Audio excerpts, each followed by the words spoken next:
It's your body. Everybody's different. Like, you should like not watch, oh, this person over there is like cycling with like 3 layers less than me. I should do that. Like, if you're feeling comfortable in what you wear, stick with that.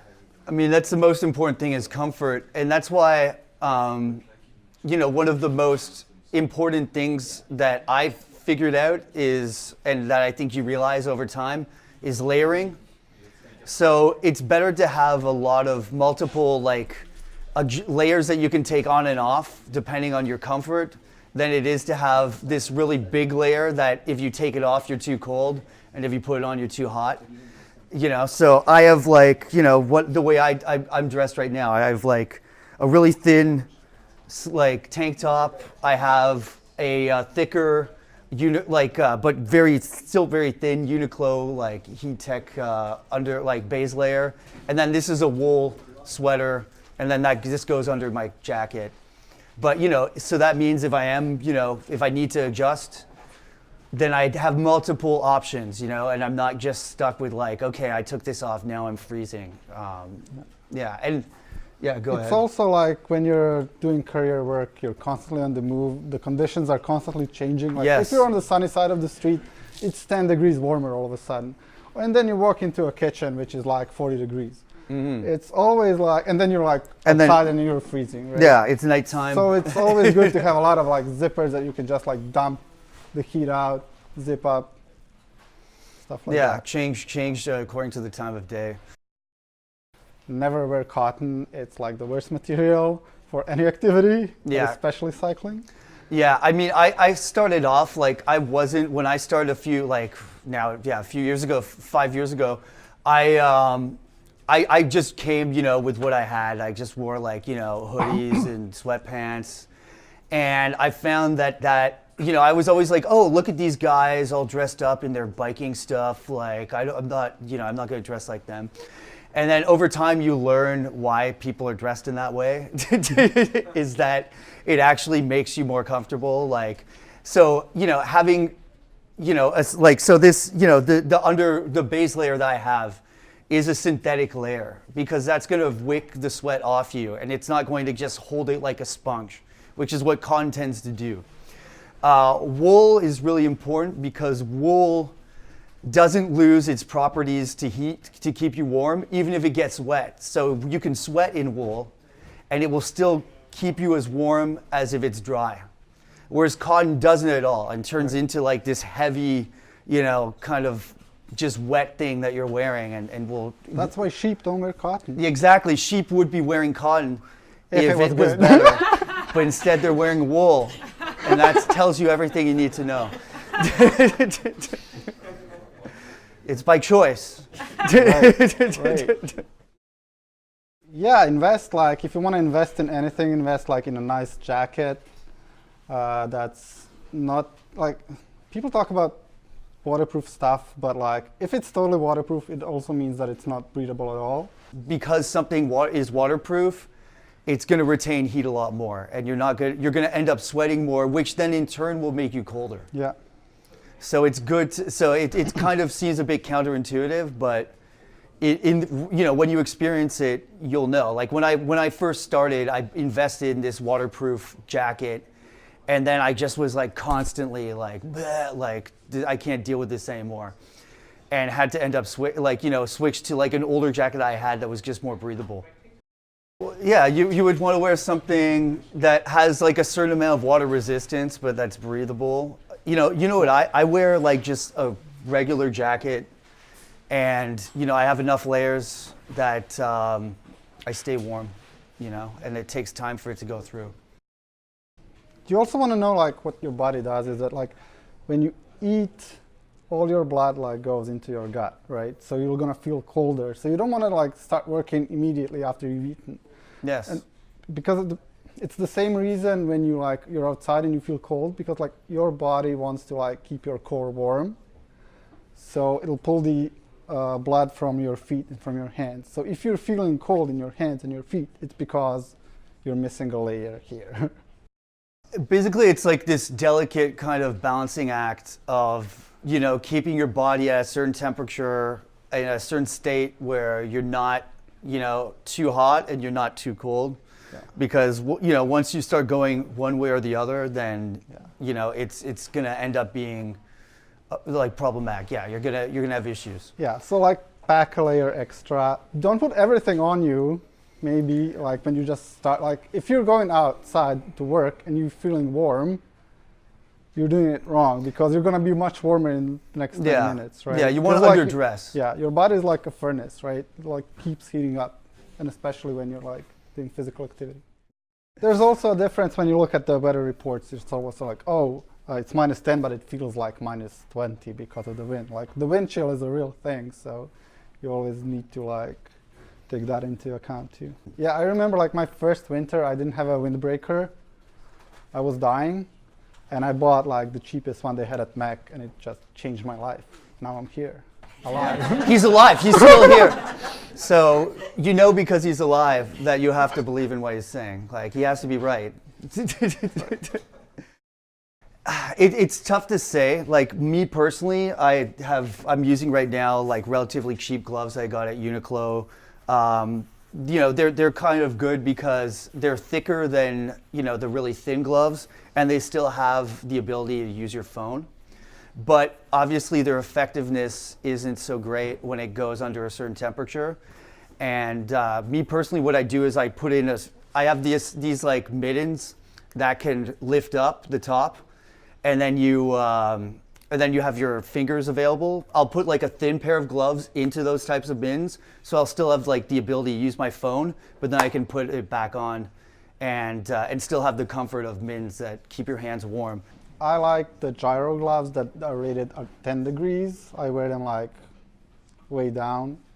When it's like this, I usually wear those, but then I overheat also.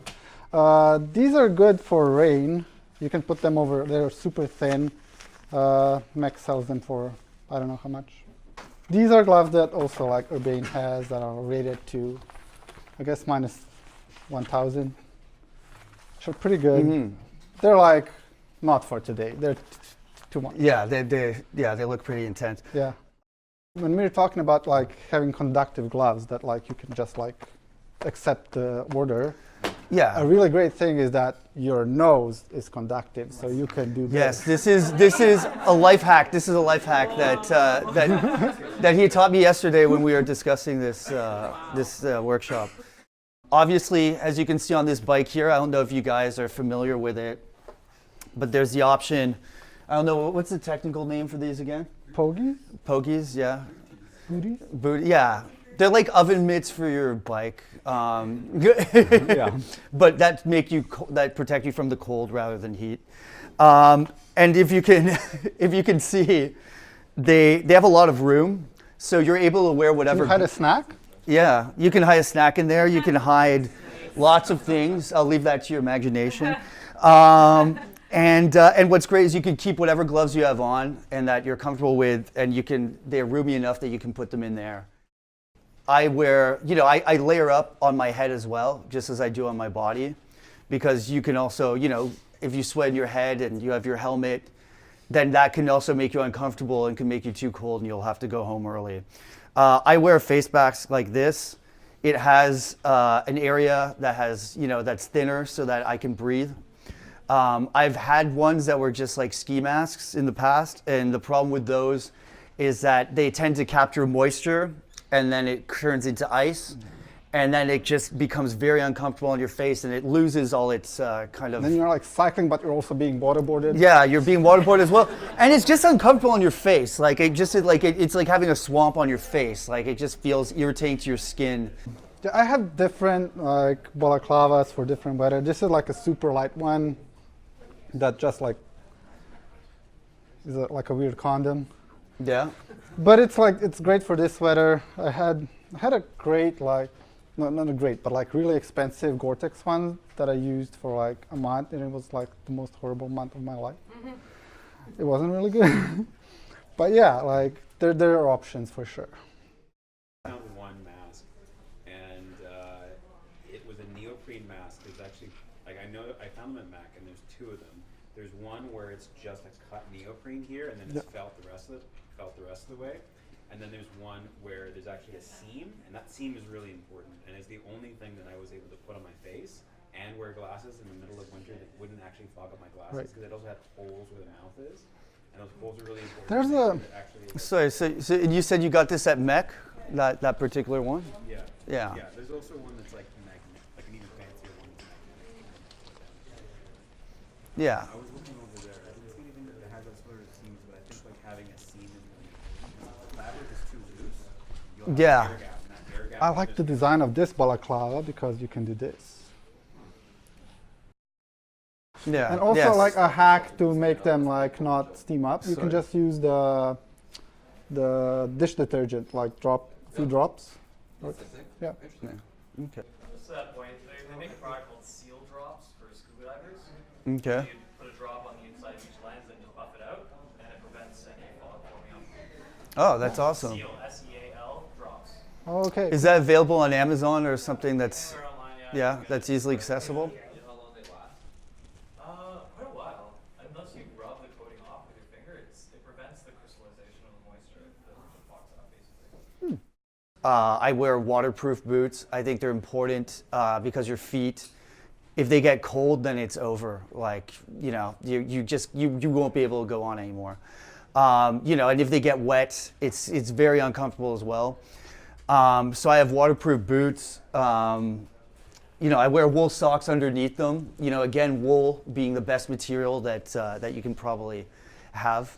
I don't know. What's your idea? What's your Yeah, I feeling? usually wear like when it's really cold 2 pairs of socks, like a thinner and a more like robust, I guess, one. The other thing is that like your feet are gonna start sweating if you're like me, I guess. Yeah. Well, if you're yeah, a person. The thing is that like that'll get cold and then your feet are gonna feel cold.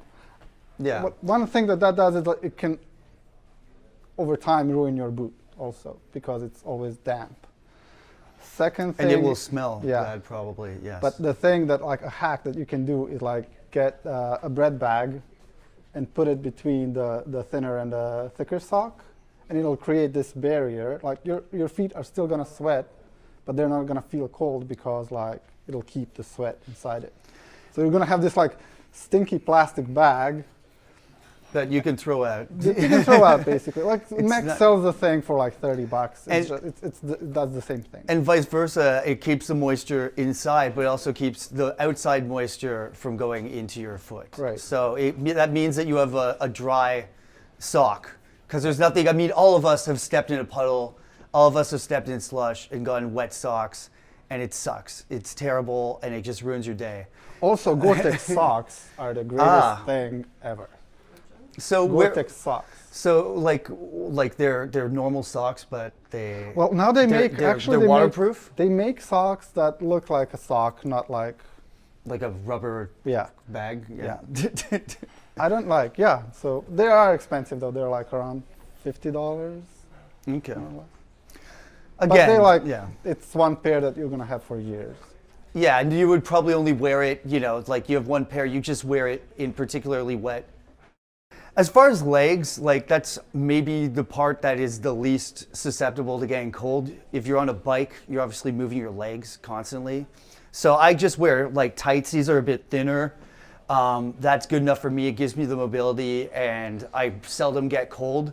When it's really cold, there are wind blocking pants Or that waterproof you can pants. see, or waterproof pants here. I have a pair from Uniqlo. They were around $50. I don't know how much these are. You don't want to know. Uniqlo, I love Uniqlo. They have, you know what? Yeah, it has like relatively cheap things, and they have really good stuff for the winter and for the summer too. Like very breathable, very insulating. So I can only say good things about them. Yeah. But also at Urbane, they have things as well.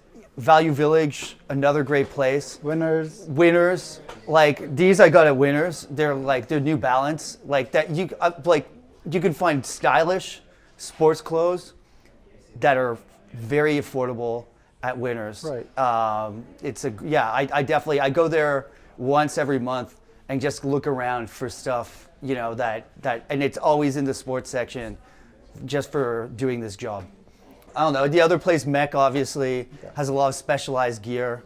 and tends to be a bit more affordable, I think, than other places. Yeah. But if you're like, most probably like if you have any winter clothes, it's the clothes that might work for cycling too. You just need to layer it properly. You can also find cheap stuff on Buns, on like Facebook Market, Kijiji. Yeah, like, I mean, unfortunately, you know, just as you were saying, a lot of stuff that's positioned as being for cycling tends to be more expensive because, you know, it falls into this kind of specialized realm. You know, obviously, you know, if you can find it at an affordable price, then that's great. But if you know, if you're also able to find something that works well, that's not necessarily geared for cycling, but that's geared for sports or geared for warmth, then that's just as well, you know, and that's fine. Hey guys, I hope you really enjoyed the video. And if you haven't already seen last week's, click on the video below and watch it now. Thanks for watching.